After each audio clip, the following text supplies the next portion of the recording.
Namaste. Welcome to Abhyas School of Yoga. I am Nivedita and today we are going to practice Naukāsana. Naukāsana has a lot of benefits. It strengthens your core muscles, strengthens your back, gives you a good sense of balance, improves your digestion and many more. Let's come on your mat and learn Naukāsana step by step. Coming to the sitting Dandasana position. Keep your toes flexed in, knees together.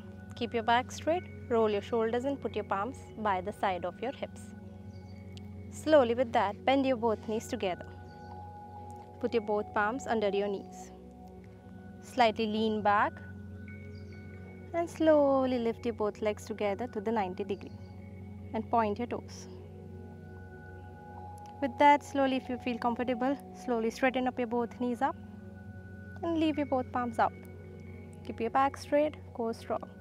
And try to hold here for a few breaths. Slowly with that, hold your knees again, bend your knees, bring your legs to the 90. Slowly drop your legs down, come forward. Place your both palms back and straighten up your both feet one by one. And relax yourself down. Thank you so much for watching this video. Stay connected with Abhyas School of Yoga. Namaskar.